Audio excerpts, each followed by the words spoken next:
Estamos con don Juan Antonio Pérez Mateos, que es periodista y que es escritor, autor del libro titulado Entre el azar y la muerte, testimonios de la guerra civil, que publicó en su día la editorial Planeta. Ese libro es un gran reportaje en el que aparecen una sucesión de reportajes, y entre ellos hay uno titulado Melchor Rodríguez, el hombre que salvó la vida a 1532 presos en Alcalá. Para mí, desde mi modesta impresión, lo que se ha venido escribiendo de Melchor Rodríguez procede de esta primera información. Don Juan Antonio Pérez Mateos, ¿por qué escribió sobre Melchor Rodríguez? En primer lugar, muchas gracias, don Jesús, porque por ese halago.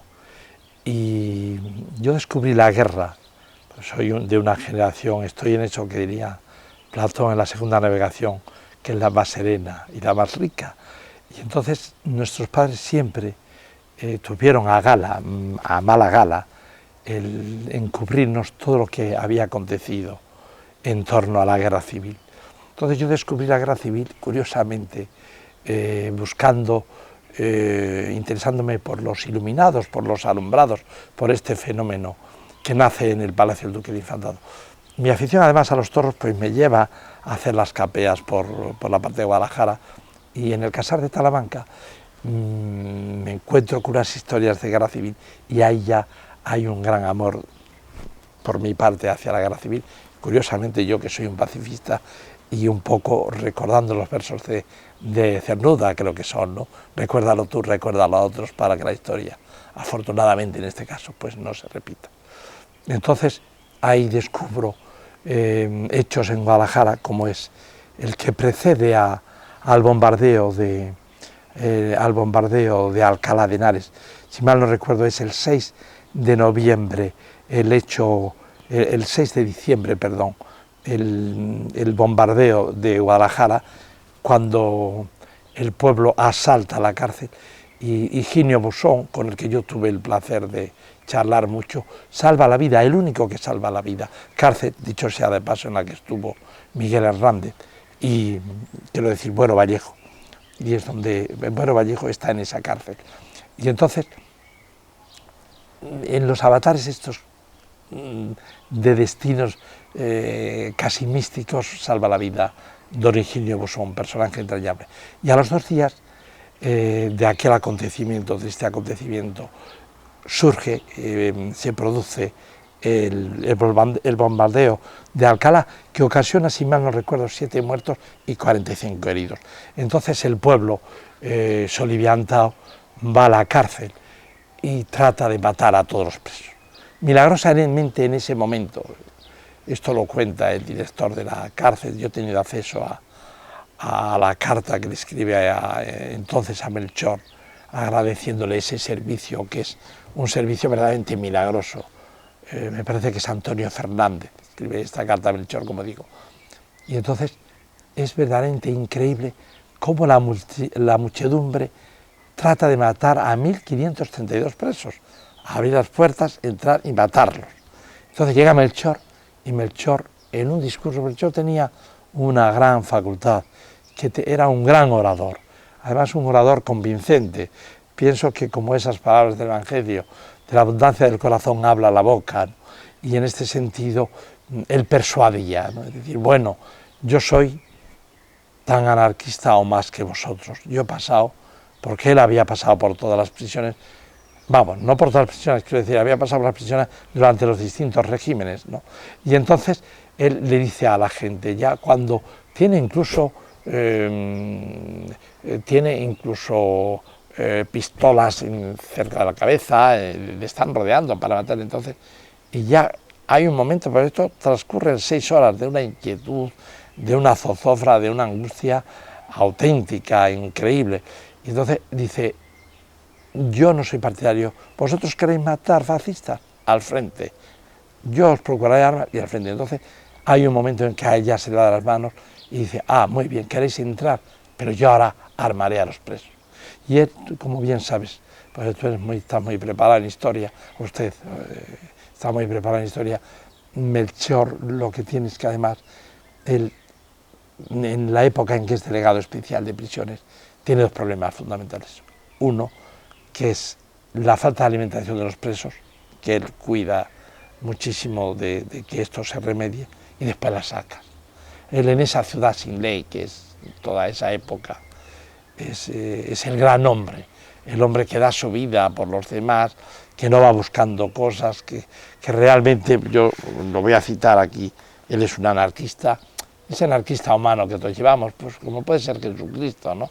Es belleza, anarquía es, dice, belleza, amor, poesía, igualdad, fraternidad, sentimiento, libertad, cultura, arte, armonía, la razón suprema guía, la ciencia, excelsa verdad, vida, nobleza, bondad, satisfacción, alegría. Todo esto es anarquía, y anarquía, humanidad.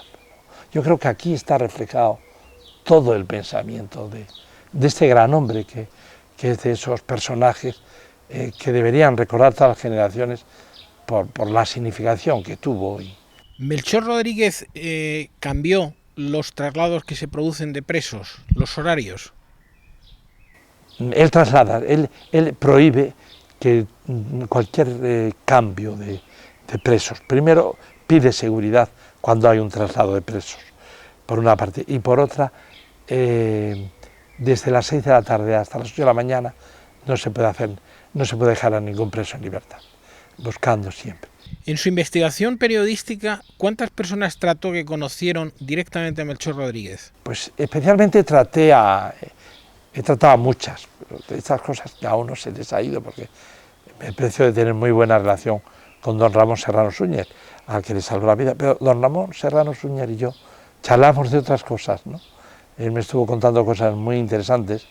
Yo quiero entrar ahora en los archivos de don Ramón para unos temas que tengo que estudiar, y nunca hablamos de cómo...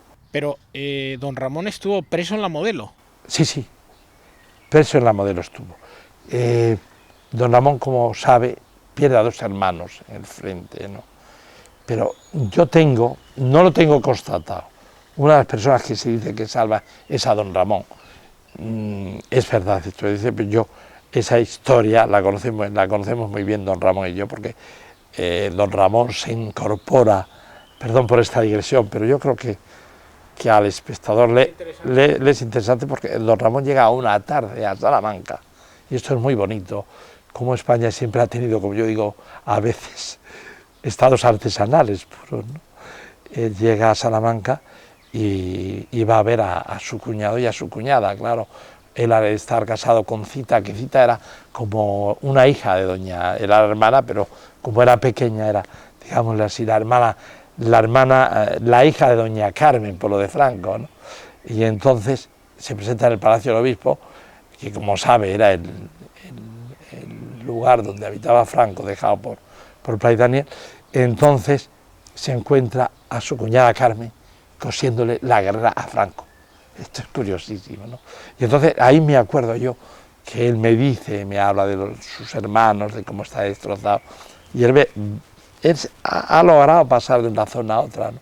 Y hecha esta digresión, es verdad, y es dubitativo, que a veces la historia, claro, hay historias que habría que comprobarlas más en papeles, pero también la historia tiene su encanto oral, ¿no?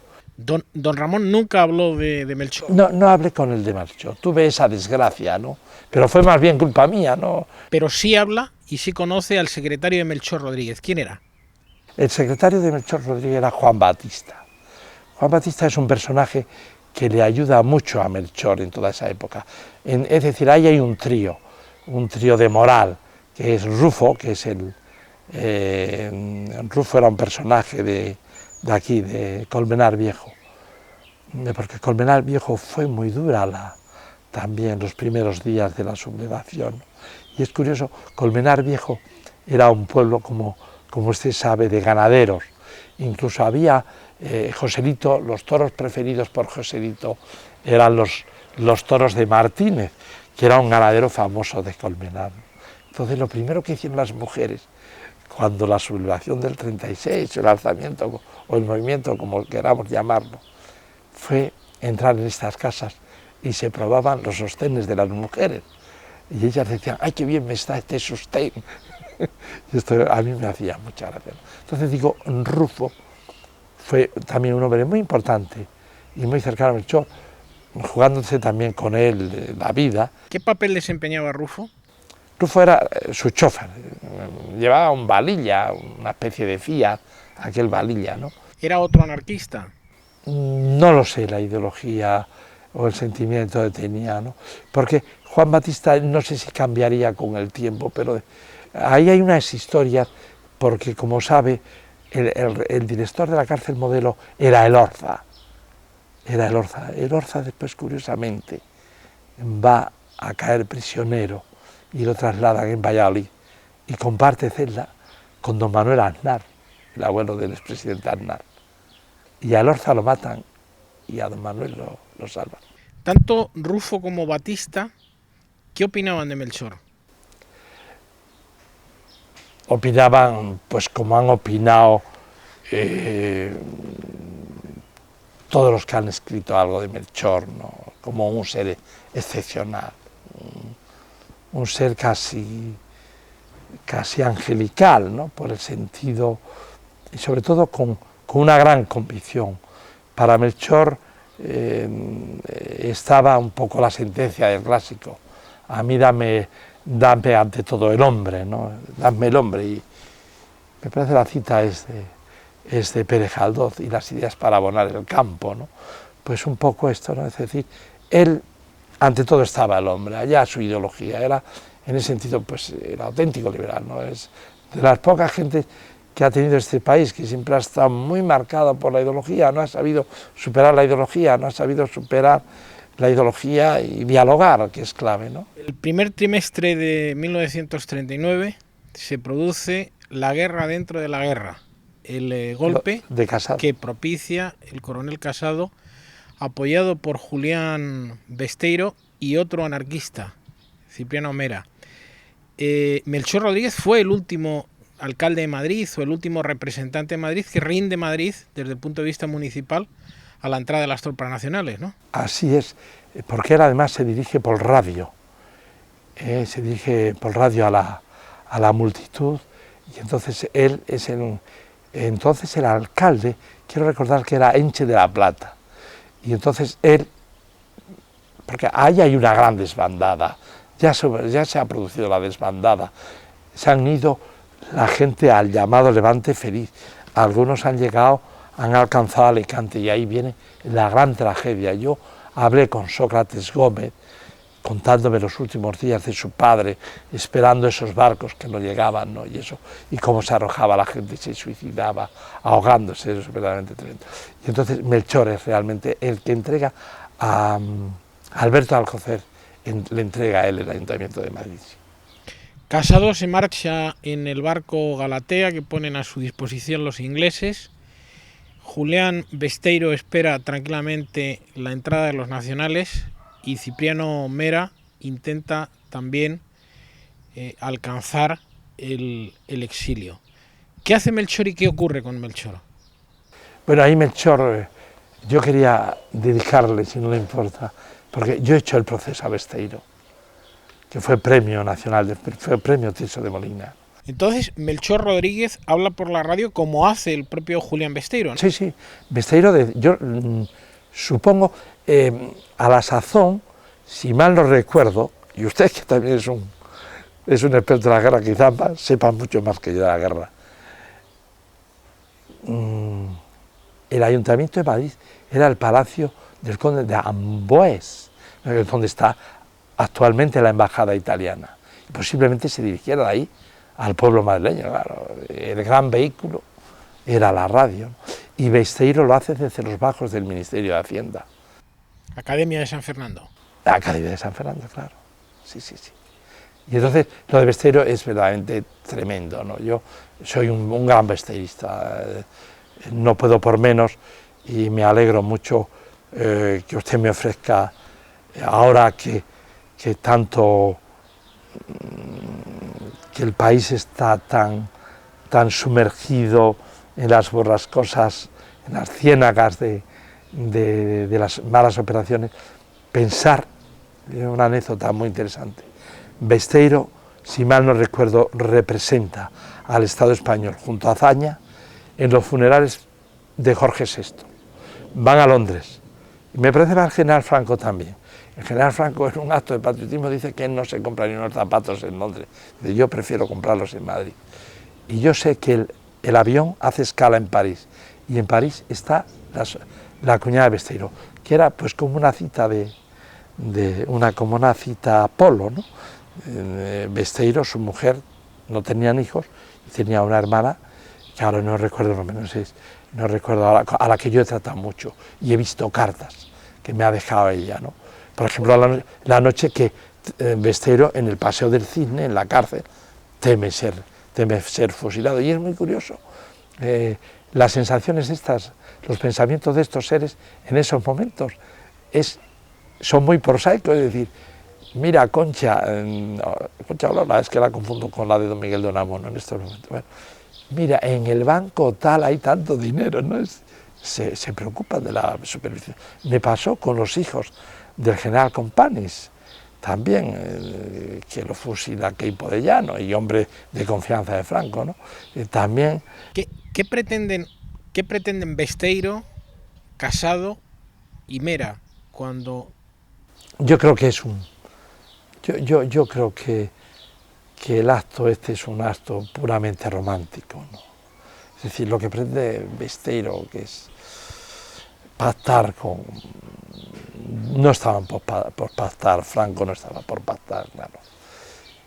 Eso hubiese sido una operación preciosa, pero era posible esa operación en esos momentos. ¿Existía la posibilidad de que el Partido Comunista hubiese volado a la ciudad de Madrid en su idea de resistir y prolongar la guerra?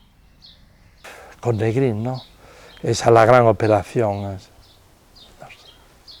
Yo creo que esto sería entrar en la ucronía, ¿no? Bien, entonces Melchor... me he olvidado, perdón por la... Entonces el avión hace escala y la cuñada de Besteiro le dice, Julián, ¿puedo ir contigo en el avión a Madrid? Estamos hablando, si mal no recuerdo, del año 34. Querida, lo siento mucho, pero tú no perteneces al Estado y este avión es del Estado. Esto indica hasta qué grados de ética llegaba esta gente. Melchor, como decíamos, entrega Madrid a los nacionales. ¿Y qué ocurre con él? ¿Va a la cárcel? Él va, me parece que va por Lier. Y hay gente que se llama pues como a Besteiro. A Besteiro después se le trató de todo, se le llamaba traidor. No le perdonaron el acto también a Besteiro, incluso en la representación teatral, cuando yo estrené la obra en el Teatro Pavón, había gente que se levantaba y le llamaba traidor, ¿no? O sea, yo vivía aquello con verdadera emoción y escalofrío, ¿no? Bueno, sí. Preso en Porlier, hay determinadas personas que entienden que Melchor Rodríguez ha sido un traidor. Claro, que guardaba fascista debajo de la cama, claro. Etcétera, etcétera, eso se le dice también, ¿no? Luego es sometido a consejo y condenado. A consejo de guerra y condenado. Pero en ese consejo de guerra está Muñoz Grande. Y Muñoz Grande se levanta y responde por él, claro. Y lo que yo no sé ya es la pena que cumple y después realmente la gente que le ayuda. Una vez que Melchor Rodríguez es excarcelado, ¿qué ocurre con él? Bueno, después él lleva una vida es corredor de seguros, se dedica a trabajos de este tipo. Y supongo que tendría ayuda, ¿no? De esto, la gran valedora mía, que fue la persona que le cuidó en los últimos años de su vida, doña Asunción, que era la mujer de Castillito. Castillito era torero y compartió pues con Melchor. Esa es una vida preciosa hacer, que fue de Castillito con Melchor, ¿no? Que empezaron las capeas y Y ella le atiende en su casa de la calle Libertad. Ella atiende en la calle Libertad. Y ahí entonces él sufre un desmayo, esta mujer llama a Javier Martín Artajo, viene al hospital a verle y le trae una corbata anarquista, roja y negra, y también le traen un crucifijo. Y entonces, bueno, después viene, le entierra. Yo no sé dónde está enterrado Melchor, no sé si estará en el cementerio civil o en la Almudena, no lo sé. Me gustaría ahora, pero es un entierro emotivo, porque va también Abad de Santillán, van todos, incluso se cantan canciones, se canta la canción de la CNT, y después se reza incluso en Padre Nuestro, porque es una cosa, pues, todo muy emotivo, claro. El vivir en la calle Libertad de Madrid ¿fue una idea preconcebida o es puramente fortuita? Yo pienso que puede ser fortuita, ¿no? O a lo mejor fue una idea preconcebida, ¿no? Usted, entre otras cosas, es el depositario de las memorias del secretario de Melchor. Sí, pero yo después tuve la suerte, y que ahora, porque han pasado muchísimos años, de tratar mucho a Juan Batista. Y ahora he recuperado las memorias. Y con ellas pretendía hacer un gran fresco de la Guerra Civil, porque ahí aparecen muchísimas historias, sobre todo con las cárceles, los trenes trasladando presos, todo el SIN, el Servicio de Información Militar, aparece la figura de Gutiérrez Mellado, aparecen figuras y hechos muy curiosos, ¿no? Desde los anarquistas famosos que matan a Dato, etcétera, etcétera, ¿no? Hay personajes muy interesantes. Mauro Bajo Tierra, entre otros, parece ser que acusaban, ¿no? En esas memorias del secretario de Melchor, ¿hay referencias a la persona de Melchor? Sí. Realmente muchísimas referencias, ¿no? Como gran impulsor, como gran luchador, como un hombre de acción, ¿no? Es un hombre baroquiano en ese sentido, es la acción por la acción, y de una valentía. No olvidemos que ha sido un torero, ¿no? Entonces es un hombre de mucha arrojo, además un torero cosido a cornadas, porque él realmente lo que le aparta de los ruedos. Aquí hay un hecho curioso, es que Melchor debe de conocer a Belmonte, y como buen sevillano, porque Belmonte es sevillano y su padre muere en un accidente en los muelles del Guadalquivir, donde Belmonte había trabajado, dicho sea de paso. Entonces, ahí hay la gran irrupción de Belmonte, y hay el gran mito, la referencia al mito. Entonces, como Belmonte tenía los pies planos, y Belmonte tiene una carrera meteórica, y entonces, claro, los andaluces en ese camino de triunfar, el que quería ser, dice, bueno, pues si este torero que es feo, desgarbado, es el que él impone los burdaderos en las plazas de toros, Belmonte, ¿por qué no lo voy a ser yo, no? Y es posible. Eso también sería digno de estudiar, sí. En su obra, Entre el azar y la muerte, se publican una serie de cartas. En un momento determinado, Melchor se cartea con Girón de Velasco, entre otros. Entre otros. No sé yo, desconozco esa relación con José Antonio Girón de Velasco. Y después tiene también unas cartas que yo he visto también de Núñez Morgado, ¿no? que fue hombre muy importante y que refugió, como usted sabe, en la calle El Prado, donde nace mi amiga, donde estuvo alojado Vicente Gallego, que fue gran amigo mío, fundador de la agencia EFE, director del Debate, y su mujer María Dolores, y ahí nace la primer niña, el primer niño que nace es la mujer la hija del matrimonio de Vicente Gallego y María Dolores. Aparece también una fotografía dedicada de Juan de Borbón. De don Juan de Borbón. No sé cómo llega esa carta. No sé, me interesa mucho, vamos, yo soy un estudioso de la figura de don Juan, y si mal no recuerdo está fechada en el 58. Pues alguno de estos personajes monárquicos que le informarían de lo que significó Melchor. Estoy buscando en algunos archivos a ver si encuentro algo de Melchor, ¿no?